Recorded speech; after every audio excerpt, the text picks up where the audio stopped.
I'm honestly kind of blown away by how many people are talking about the GT 1030 right now because the GPU market is so bad. Is this actually a viable option? Let's have a look.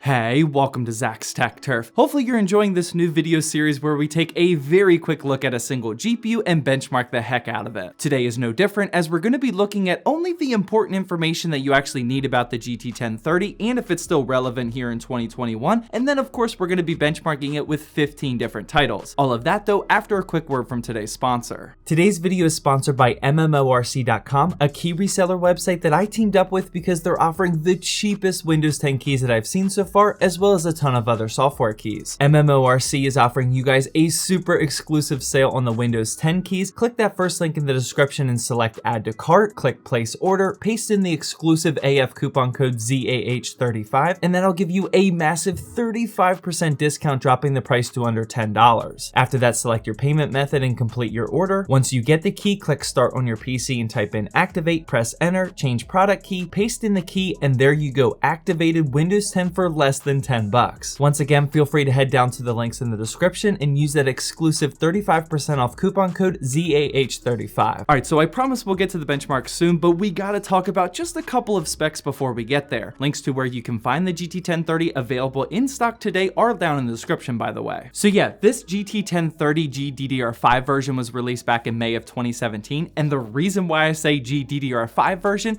is because later NVIDIA tried to release a DDR4 version which was much slower, and it really upset like the entire community. Chances are if you hear anything positive about a GT 1030, then you're most likely hearing someone talk about the GDDR5 version, and if you hear someone saying anything negative about it, that's most likely the DDR4 version. It's that black and white. For whatever reason, NVIDIA decided to keep the GT 1030 name the same and then allow some versions to come out with the way lower performing DDR4 memory instead of GDDR5, and there is a drastic difference in performance. It was so bad that us content creators back then were posting like public service announcements telling people to make sure they were not buying the DDR4 version on accident because it was just so much worse than the original. I don't want to keep reliving this nightmare any longer, so let's move on with the rest of the important information. We definitely got to talk about price, and to be honest, things don't get much better on this front. When the GT 1030 first launched, it was around $70, and now that price has doubled, and I couldn't find any new versions for less than $130 to $140. I'll give the GT 1030 a little credit though, as it's pretty easy to find in stock today, unlike every other GPU, but rightfully so because it's just not a very powerful graphics card. Over on the used market, specifically on eBay, I averaged out the last 20 completed auctions, and the average sold price wasn't much cheaper at $115. Next up, we get to the power requirements, and honestly, this is kind of irrelevant. The GDDR5 version has a TDP of 30 watts, and the DDR4 version has a TDP of 20 watts, and since there's no external power requirement,